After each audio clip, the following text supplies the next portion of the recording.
Saudara Partai Nasdem dan juga PKB sudah menyatakan mendukung pemerintahan Prabowo Gibran. Lantas apakah koalisi besar ini akan mempermulus pemerintahan Prabowo Gibran? Sore hari ini di Rumah Pemilu kita akan bahas bersama dengan Direktur Eksekutif Poltreking ada Hanta Yuda. Halo, selamat sore Mas Hanta. Selamat sore, Kita kalau ngelihat ngebut banget nih kayaknya nih Mas Hanta. Usai penetapan presiden kan Prabowo langsung gerak cepat mendatangi pimpinan parpol koalisi perubahan. Anda membacanya seperti apa? Apakah ini upaya untuk mempermulus pemerintahan dari Prabowo Gibran? Iya, intensitas pertemuan, komunikasi, lobby, dan negosiasi politik antar elit politik sepertinya semakin naik ya, meninggi intensitasnya. Itu karena dari sisi Prabowo, betul ada kebutuhan yang relatif cukup mendesak, mengingat kekuatan parlemen pendukung Prabowo Gibran ini tidak sampai 50%. Jadi Partai Gerindra, Golkar, Demokrat, dan PAN itu total kursi di parlemen menguasai 48%. Nah, kalau ini yang baru 48% dalam konteks relasi hubungan eksekutif legislatif dalam sistem pemerintahan kita, Presiden kesulitan menjalankan pemerintahan untuk menyukseskan agenda pemerintahannya, untuk melancarkan proposal-proposal untuk menunaikan janji-janji kampanyenya kesulitan karena tidak mendapatkan paling tidak simple majority atau mayoritas sederhana di parlemen tidak cukup. Nah, ini yang membuat barangkali Prabowo Gibran, terutama Pak Prabowo, cepat sekali harus segera melakukan beberapa langkah politik dalam rangka melakukan hal tadi. Tentu pasti secara normatif mengatakan untuk membangun yang dibangun adalah narasi rekonsiliasi, untuk mengajak semuanya menyelesaikan kontestasi pilpres sudah selesai. Itu pesan rekonsiliasi ke publik, itu pasti tujuan. Tapi lebih jauh dari itu, pastilah target yang dibidik oleh Prabowo adalah untuk memperbesar dan memperkuat barisan koalisi pendukung pemerintah seperti saya katakan tadi. 48% kalau ditambah Partai Nasdem itu sudah 60. Apalagi ditambah PKB kemungkinan akan bergabung itu sudah 72%. Ini sudah besar, kebesaran sebenarnya sudah lebih dari cukup. Nah, kalau ditambah PKS lebih besar lagi, apalagi PD Perjuangan, dan harapan saya PKS dan PD Perjuangan tinggal di luar. Nah, ditambah satu lagi, Prabowo kepentingannya adalah untuk mengelola bandul koalisi. Jadi antar partai itu harus ada titik keseimbangan, tidak yang paling dominan. Tokoh-tokoh, aktor penting, veto player, orang-orang figur sentral di partai politik, itu kan ada SBY, ada Jokowi. Nah, kalau ditambah ada Surya Paloh dan sebagainya, nah itu bisa saling mengimbangi. Nah, kalau ternyata saling mengimbangi tidak ada yang paling dominan, maka Prabowo yang paling dominan. Jadi kalau bertambah jumlah kuantitas kursi kabinet, kursi partai-partai yang mendukung dalam pemerintahan, yang mendapatkan keuntungan politik adalah tentu Prabowo Subianto. Meskipun bagi partai koalisi yang sudah ada merasa sebaliknya, karena mereka harus berbagi kue kekuasaannya berpotensi berkurang. Tapi di sisi Pak Prabowo ini akan menambah kekuasaan politiknya. Oke, yang masih belum dari koalisi perubahan yang sudah bubar ya, bubar jalan, masih tinggal PKS. Tapi kalau PKB dan Nasdem kan memang sudah sepakat bergabung dengan koalisinya Prabowo Gibran. Bakal sekuat apa nanti koalisi Prabowo Gibran, koalisi Indonesia Maju ini nanti? Iya, pertama memang Pak Prabowo koalisi perubahan ini pertama koalisi perubahan yang sudah betul-betul sudah berubah ini. Jadi perubahan yang benar-benar sudah berubah haluan, dan Anies Baswedan sudah ditinggal ini oleh Partai Nasdem dan PKB, sudah punya haluan politik sendiri, dan gambarannya ke depan koalisi Indonesia Maju secara kuantitas itu jumlahnya semakin besar, tetapi memiliki tantangan politik dari sisi kualitas, yaitu soliditas. Biasanya kan semakin besar, tadi sudah ada 72%, itu potensi peluang di mana bisa menyukseskan agenda pemerintahan. Prabowo semakin leluasa dalam menyukseskan, menjalankan pemerintahan, tapi punya tantangan baru. Tantangannya apa? Soal soliditas. Bagaimana pola komunikasinya, bagaimana pola koordinasinya, ini menjadi tantangan tersendiri bagi Prabowo. Jadi gambarannya, pertanyaan Maidop tadi saya jawab bahwa kemungkinan ke depan koalisi Prabowo Gibran akan besar. Dia akan membangun koalisi besar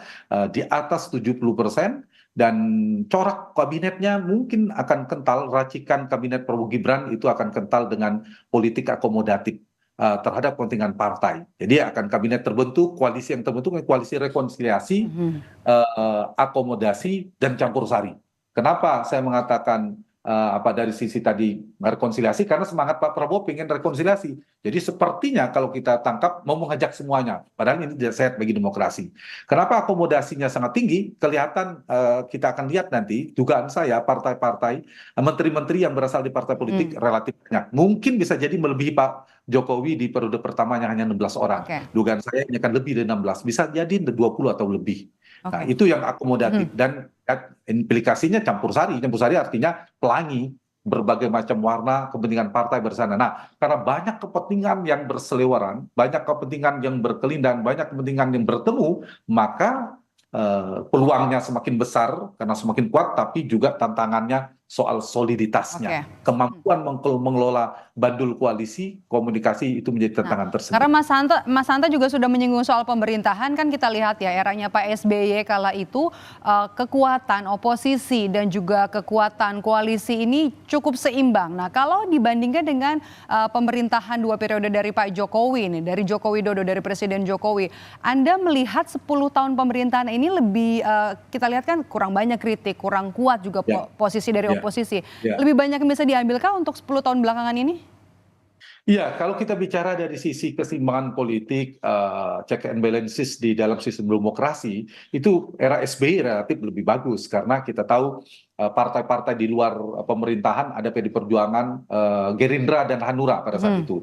Gerindra dan PD Perjuangan itu menjalankan pesan fungsi-fungsi kritis, fungsi-fungsi penyeimbang, kontrolnya relatif kuat. Apalagi ditambah ini Medok, partai mitra koalisinya SBY pada saat itu, kita review sedikit ya, yaitu PKS dan Golkar itu menjalankan politik dua kaki. Dia berkoalisi di pemerintahan, punya menteri, tapi di saat sama mereka kerap beroposisi di parlemen, kan dinamis kan. Kadang Pak SBY hampir terserimpung oleh manuver partai politik di parlemen. Beda dengan Pak Jokowi. Meskipun ujungnya Pak SBY mendapatkan titik kesepakatan. Di era Pak Jokowi kita tidak melihat itu titik keseimbangannya kita tidak terlalu efektif. Artinya hampir ya, saya mengatakan tanda petik hampir parlemen hanya menjadi stempel pemerintah dalam konteks ini. Karena begitu gampangnya, meskipun ada dinamika beberapa undang-undang yang agak lama, tapi akhirnya mulus semuanya. Ya, fungsi controlling memang tidak terlalu kuat. Nah, kita kembali ke era Pak Prabowo. Saya melihat ada potensi kedua-duanya. Kalau kita lihat dari jumlah, kalau dari jumlah Medok, itu ada potensi seperti Pak Jokowi. Karena apa? Karena besar, kebesaran, sehingga kontrol di parlemen tidak begitu kuat. Tapi jangan lupa, kalau sekiranya PDI Perjuangan per hari ini itu tidak ada tanda hilal politik untuk bergabung pemerintahan, saya melihat check and balancesnya akan lebih baik dibandingkan era Jokowi. Karena ada faktor apa? Faktor PDI Perjuangan. Dan PDIP ini selain daerah politiknya kuat, dia punya pengalaman kepiawaian 10 tahun di luar pemerintahan ya, oke. Dinamika tanda petik dendam politik maka akan dinamis. Ditambah kalau PKS tidak jadi bergabung, maka PDIP dan PKS kita berharap menjadi penyeimbang di pemerintahan. Jadi mungkin meskipun tidak sedinamis manuvernya kencang seperti era SBY, tapi tidak juga seperti di era Jokowi. Jadi kalau terlalu kuat legislatif itu kan tidak bagus. Akan polanya konfrontatif antara eksekutif dan legislatif, sulit mengambil keputusan. Tapi kalau terlalu kuat di eksekutif, legislatif lalu ini polanya bukan konfrontatif, tapi berpotensi kolutif, juga tidak sehat secara demokrasi. Nah, titik keseimbangan di tengah-tengahnya itu yang sehat, bukan kolutif, bukan konfrontatif, tapi efektif. Pemerintahan yang efektif yang kuat itu saling mengimbangi. Jadi maksimal batasi. Kalau Nasdem dan PKB sudah bergabung, sudah stop. Kita mohon kepada Pak Prabowo jangan lagi mengajak PDI Perjuangan dalam pemerintahan demi demokrasi dan menjalankan tugas konstitusionalnya. Meskipun sebenarnya masih kita tunggu ya, karena besok juga ada agenda dari Partai Keadilan Sejahtera. Ini ada halal bihalal begitu ya. Dan katanya kan kalau misalnya Abu Bakar Al-Habsyi juga bilang kan siap sedia, siap dimanapun, siap di dalam, siap di luar.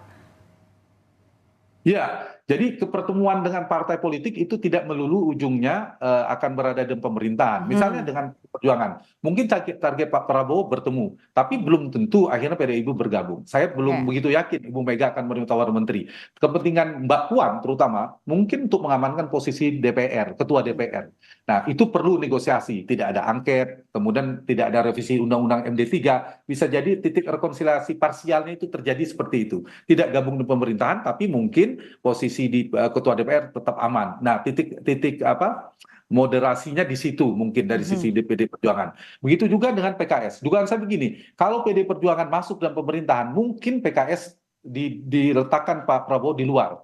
Kan bayangkan kalau semua 100% masuk dalam pemerintahan, mungkin PKS di luar. Tapi kalau PD Perjuangan mantap di luar, nah ini masih 50-50. Mungkin ada potensi PKS juga diajak oleh oleh Prabowo dan sebagaimana putusan PKS juga saya kira pada posisi menunggu, jangan-jangan sedang menunggu kalau ditawarin juga bergabung. Tapi di sisi saya berharap PKS dan PD Perjuangan di luar pemerintahan. Kekuatan 30% ini kita harapkan 28 ya, untuk mengimbangi jalannya pemerintahan ke depan, untuk mengontrol, memberikan perjalanan pemerintahan dikontrol secara kritis oleh PD Perjuangan dan PKS karena punya DNA politik, pengalaman cukup lama. PKS di 10 tahun pemerintahan Jokowi sebagai posisi, PDIP di pemerintahan SBY juga 10 tahun sebagai posisi, itu menjadi modal untuk membuat jalannya koridor demokrasi presidensial kita berimbang. Itu harapannya tentunya. Kita kembali bahas soal kemungkinan partai politik yang berdiri dua kaki, Mas Hanta. Ini kemungkinan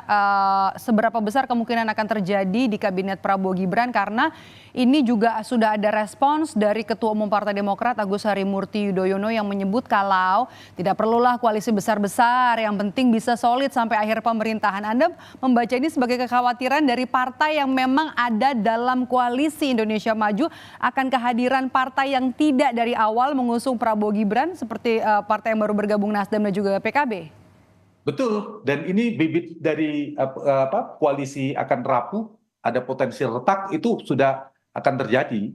Seperti saya katakan tadi, itu seperti menjadi kabar baik karena semakin besar porsi komposisi koalisi, tapi menjadi kabar buruk dari sisi soliditas. Nah, kalau bertambahnya katakanlah Nasdem dan PKB akan bergabung dalam pemerintahan, ini kan menguntungkan Prabowo. Siapa yang paling diuntungkan selain Nasdem dan PKB sendiri? Ya Pak Prabowo, karena semakin banyak koalisinya. Pak Prabowo tidak bergantung pada Golkar, pada PAN saja, kawan koalisinya banyak. Tapi ini menjadi kabar buruk, seperti tadi Medok katakan, menjadi ancaman bagi partai yang sudah ada. Pasti mereka menganggap ini ancaman. Kenapa? Kekuasaannya akan berbagi, pengaruh politiknya berkurang. Karena Pak Prabowo punya tambahan kawan baru, Golkar misalnya. Kalau tidak ada kan dia memegang kunci kendali, dan itu yang terjadi. Nah, kalau dengan ditambahkan ini, selain kabar buruk bagi yang sudah ada, potensi harus berbagi dan sebagainya, ini ke depan memang yang harus dikelola oleh Pak Prabowo soal soliditas, pola komunikasi. Jangan sampai tadi saya katakan koalisinya menjadi rapuh. Kalau rapuh kan berpotensi retak. Kalau berpotensi retak itu juga merepotkan presiden sendiri. Tapi atau jangan-jangan ini disengaja oleh Pak Prabowo menggunakan pola seperti dibangun oleh Pak Jokowi. Jadi multipolar, kekuatannya berserakan, sehingga yang paling dominan, yang menentukan dalam dinamika internal koalisi itu si presidennya. Jokowi kan meletakkan itu ada Megawati, ada Surya Paloh, ada Pak Luhut, dan lain sebagainya. Mereka orang-orang kuat semua. Sehingga karena semuanya kuat, tidak ada yang dominan. Nah, karena tidak ada yang dominan di koalisi, maka si presiden yang paling dominan menjadi penentu. Dan itu mungkin kepentingan Prabowo mengajak Surya Paloh, mengajak Muhaimin untuk bergabung dan seterusnya. Tapi harus berhati-hati dan cermat dalam membuat racikan koalisi. Jangan sampai membuat kecewa yang lain, soliditasnya jadi lemah, di mana nanti komposisi. Dan dugaan saya tadi, karena kabinet akomodatif, nanti jumlah menteri dari partai politik sangat besar. Bisa jadi nomenklatur kabinet kementerian juga akan bertambah, dugaan saya, karena sangat kental nuansa. Ya, itu yang Anda baca ya?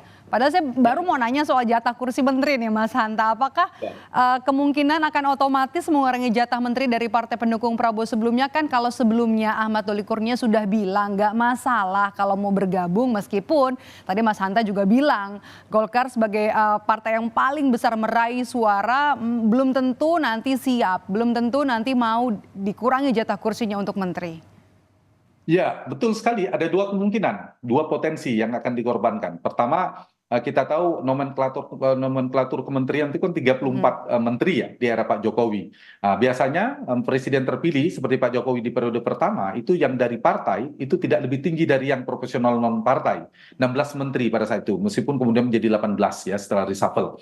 Nah, dugaan saya Pak Prabowo akan memilih dua cara. Satu, mungkin proporsi yang dari menteri, dari partai politik akan jauh lebih besar. Misalnya bisa jadi 60-40, 60 yang dari partai. Dan ini tidak baik untuk memulai pemerintahan dalam kesan publik bahwa mengakomodir ke menteri dari partai sangat besar sekali, bukan zakon kabinet, padahal ini sistem presidensil, terlihat sekali hak prerogatif presiden tereduksi karena harus berbagi dengan aspirasi dan preferensi ketua umum partai. Ada jalan kedua, triknya saya kira yang akan ditempuh oleh Pak Prabowo adalah menambah jumlah kementerian. Sehingga jumlah kementerian 34 bisa jadi lebih dari 34 sekarang. Bisa jadi potensi bisa sampai 40.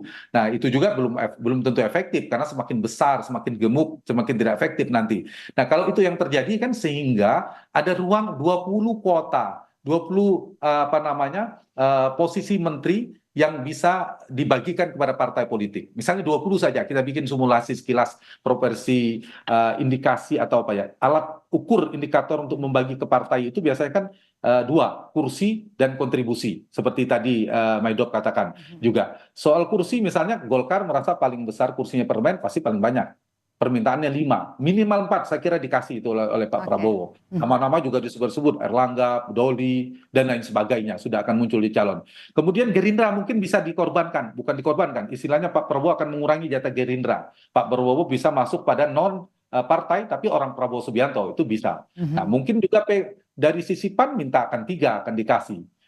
Demokrat 3 minimal 2. Nah partai baru nih kemungkinan 2 permintaannya Nasdem dan PKB. Nah kalau dijumlahkan belum lagi PBB minta 1 kursi misalnya, kemudian PSI 1 yang non partai itu udah 20 kalau dihitung, coba dihitung Maidop. Nah ini yang saya kira akan merepotkan, menimbulkan kerumitan. Hitung-hitungannya bakal lebih ribet ya nanti ya Mas Hanta. Mas Hanta terakhir singkat saja, tancap gas yang dilakukan dengan politik merangkulnya Prabowo Subianto apakah harus direm sekarang karena sudah cukup, sudah terlalu besar koalisinya, apakah masih bisa terus berlanjut menggait PKS? Singkat saja Mas Hanta. Kalau saya cukup, saya termasuk yang meminta, kita berharap Pak Prabowo menahan keinginan hasrat politik untuk mengajak semuanya. Rekonsiliasi oke, tapi diajak cukup sampai PKB dan Nasdem saja. Ini sudah 72%, sudah besar bahkan kebesaran. Pikirkan soliditasnya, ini hanya instrumen, cari soliditasnya. Setelah ini fokus untuk menunaikan janji kampanyenya, untuk proposal kebijakan ke depan untuk lebih sukses sesuai untuk mencerahkan rakyat dan seterusnya. Jadi perhatikan juga soliditas koalisinya. Bangun pola komunikasi yang tepat, bagaimana mengevaluasi kinerja menteri supaya terbentuk juga dipilih menteri-menteri yang terbaik. Jadi harus menahan diri, serahkan untuk demi demokrasi, demi jalannya pemerintahan. PKS dan PD Perjuangan berada di luar pemerintahan, itu harus kebesaran Pak Prabowo meskipun PKS berkenan. Nah supaya demokrasi kita sehat, terbentuklah pemerintahan yang efektif dan kuat sehingga bisa menjalankan tugas konstitusionalnya dan untuk menjalankan janji-janji kampanyenya kepada rakyat pada masa kampanye. Catatannya adalah soal soliditas dan juga fokus ke program kerja yang nanti akan segera dilakukan setelah nanti resmi dilantik. Terima kasih Direktur Eksekutif Poltreking Mas Hanta Yuda sudah bergabung bersama kami di program Rumah Pemilu. Saya selalu Mas Hanta.